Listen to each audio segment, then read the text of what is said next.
So, before I begin, let me just play that catchy little theme before I play this video and talk about this show.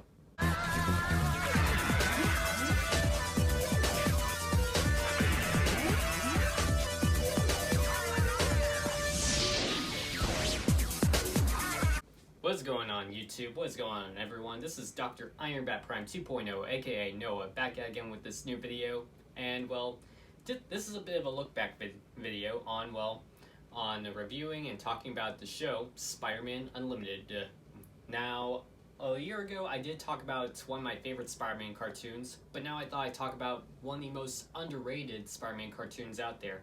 I mean, like I said in my Spectacular Spider-Man review, there are some good Spider-Man shows and there are bad ones. This one, meet in the middle of like 50-50 of like love it and hate it. I mean, but here's just my full-on thoughts and review, just to say on what this Spider-Man show is and what it's about. In my honest opinion, I really like this show. I just wouldn't say love it. I mean, it's not good, it's not bad, it's kind of sort of up in there, like, it's kind of sort of 50-50, but I still like it. And somewhat sort of a worth a watch if you're in any way of a diehard Spider-Man fan. And this is pretty much a very Frankenstein-like show, because, I mean, it may have, like, well, some messed up and strange things and, well, some WTF stuff, but I think it's still just a worth a watch thing, and it's kind of sort of a, well, it takes place on a different Earth where Spider-Man has to rescue John Jameson from all these other creatures and monsters on a place called Counter Earth, and the storyline is a little hard to follow and is a bit strange, but let's just say this was like something that, well, that creators just kind of sort of didn't really do based off the comics. That's pretty much what the show is. I mean, it's not based off any comic books, and some say that it might be a continuing story for the 90s Spider-Man animated series, when really, yeah, it's not. I mean, I wish it was, and some say it is, but it's not really 100%. All this time I thought it was, but yeah, it's not. But also, I'll admit, I love the art style, I love the animation. I mean, I wish that they would make more animated shows like this, but yeah, I mean, it's just up there of like, love it and hate it, and the storyline is a little tricky and hard to follow, but this show was made back in the year 1999, so in that time, aka the year I was born, there was some other things that happened in that time. At the time, that was when Star Wars Phantom Menace was hitting the big screens. We had that not-so-good Avengers United They Stand series, and we even had Beast Machines, aka one of the few underrated Transformers cartoons out there. But yeah, besides that, I mean, this show, I mean, it got tossed around a lot of like, not that good, not so spectacular. See what I did with that pun? But besides that, I mean, there was a whole lot of other plans on what this show could have been like and what's, well, on what Marvel was trying to do with this show. At first, they thought, why not continue the 90s cartoon, but apparently they couldn't get the rights to that. Then they also had the idea of, like, some alternate universe related to it, but that fell apart. And they even had plans for, like, Spider-Man 2099, but it was too new at the time. Plus, at the time, Batman Beyond was airing.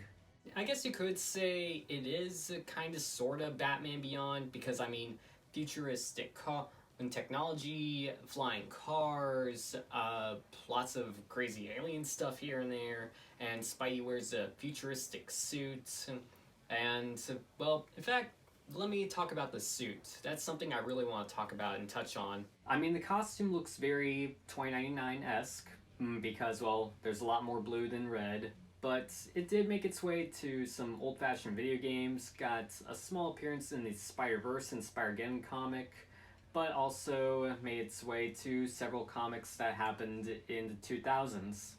Sure, it can also, like, well, it can camouflage, it has, like, some kind of a sonic system, where, well, Spidey's able to, well, where Spidey's easily able to take on symbiotes, and it does have a web cape, which I thought was a little weird at first, but hey, I'm now used to it. But besides that, I mean, the costume is just all around good and amazing.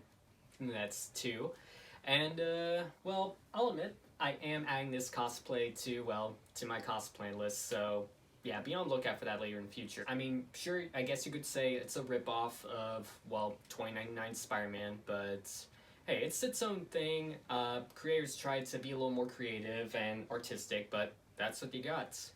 Plus, well, they also tried to add in some other things, well, other new things for this Spider-Man show. So, like, here's some of the characters that, like, well, I guess you could say not really pulled out of the comics. Well, for most of them. And we had the whole Resistance group, which had a few characters here and there with some tragic backstories, and they're all led by astronaut John Jameson, aka J. Jonah Jameson's son. And I'm like, this show could get a little dark and brooding, almost like a Batman show.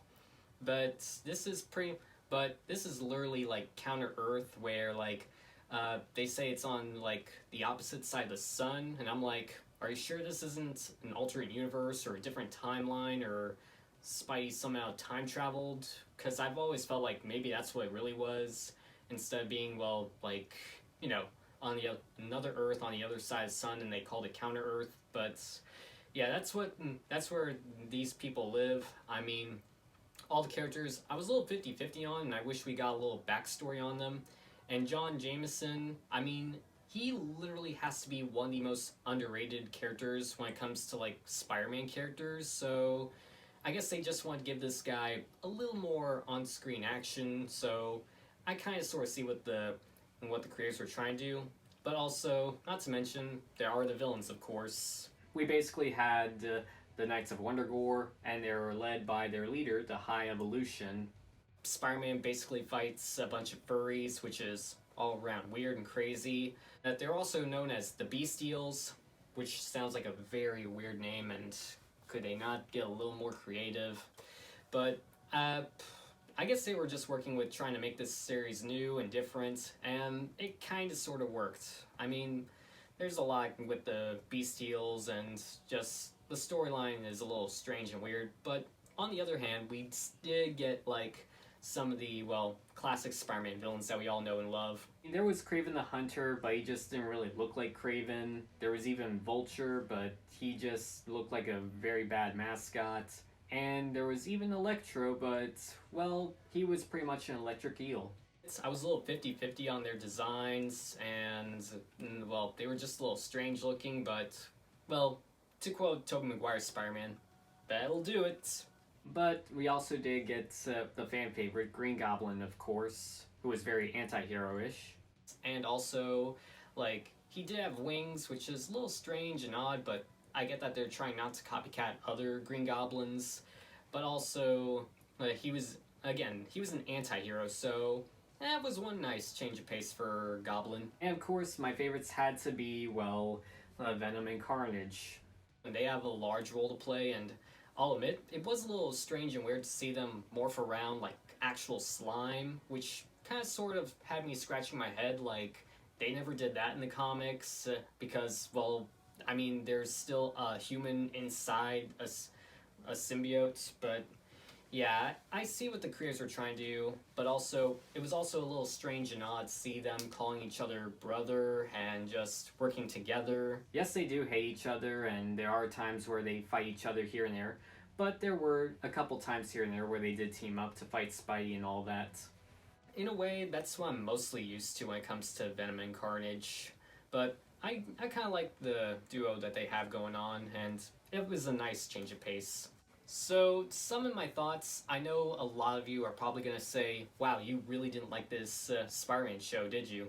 Well, not 100%. I mean, like I said before, it's not good, it's not bad, it's kind of in the middle of like 50-50 of like love it and hate it, but if you're in any way of a Spider-Man fan, it's definitely worth a watch, and like, even though we may not get like a second season, and well, I doubt that there was any hope for like for a second season, but who knows? I mean, maybe Disney Plus could bring this show back, kind of like how they brought back some other shows here and there, and or they could continue this show as a comic book, which has happened multiple times. But Hey, if you guys want to jump onto this show, if you're an any wave of Spider-Man fan, definitely watch it. It's up on Disney Plus. But anyways, thank you guys so much for watching. Hope y'all liked this video. Hope y'all enjoyed it. Let me know if you guys would want me to talk about any other Spider-Man cartoons from back in the day. But again, just wrapping it up, don't forget to subscribe, like, comment, and hit the bell so that way you guys are notified whenever my next video is uploaded. And, well, just stay tuned for what's next to come.